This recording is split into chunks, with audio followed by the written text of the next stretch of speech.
Hi, I'm Ramakrishna Reddy, creator of PublicSpeakKing.com. Thanks for watching my video. I really appreciate you spending time to improve your life or some aspect of your life. In today's video, we are going to discuss about animation. I'm not talking about movie or cartoon animation. I'm talking about being animated when we speak. I keep getting this question time and again, and even recently in one of my coaching sessions, one of my students asked, "So, do we need to animate when we speak?" My answer is not necessarily. The reason why I say this is being natural and authentic when you speak is far more important than 1,000 or 2,000 strategies you would hear in public speaking. That's true. Whatever you do, if you're not natural and authentic, there is no point in you speaking and someone listening to you. They will be just turned off the moment they realize you're using some strategies when you're speaking. That's not the point at all. So now let's come back to the topic.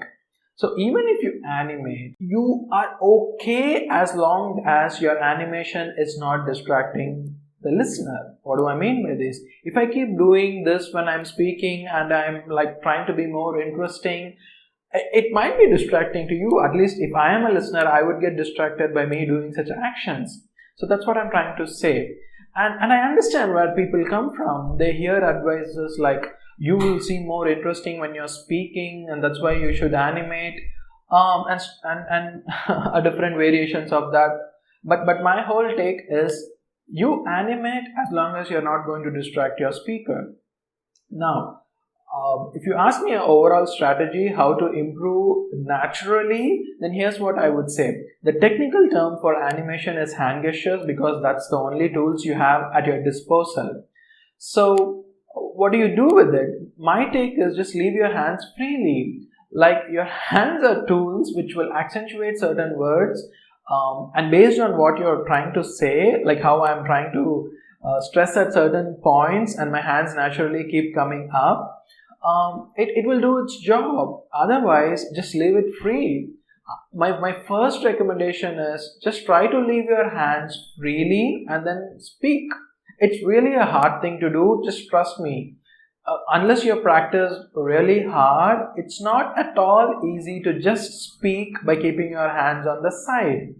I'm not boasting or something, I'm just trying to demonstrate it for you. I just kept my hands on the side and then just speaking to you. Just try this first. Once you're comfortable doing this, then use your hands to naturally accentuate certain points or certain words. It will do its job, just trust me. But the first step is to be comfortable not using your hands.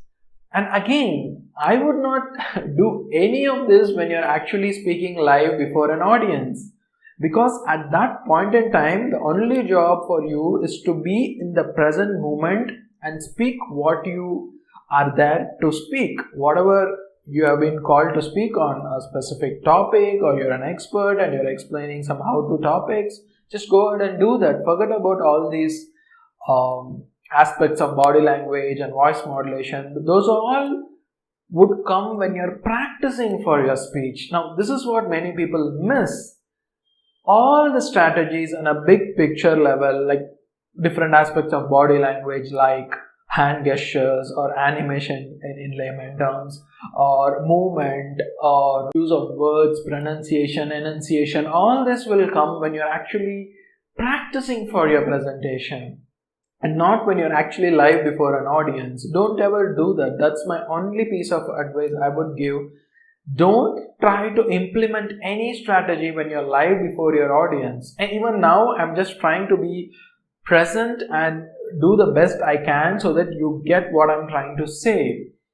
If there is one piece of advice I would tell you to do, is just be comfortable what you're speaking with your audience. If you want to practice for an hour or for a day or for a week, just go ahead and do it. What content you have to convey to your audience is far more important than the way you convey it. Sure, you will seem very smooth and natural if you practice hard, but the more important factor is the content has to be very clear and you have to be confident in delivering the content, and that confidence exudes in your body language, in your voice, in your words. So that's my only thing that I would be very careful with. So I hope I gave you a perspective of how to go about animation, and I hope you found this very useful, and do let me know how it goes in the comment section. If you're watching this in YouTube or any other social media channel, write to me. I'll be available at rama@publicspeaking.com. And thank you so much for giving your time. I do appreciate it, and stay safe. Thank you so much. Bye bye.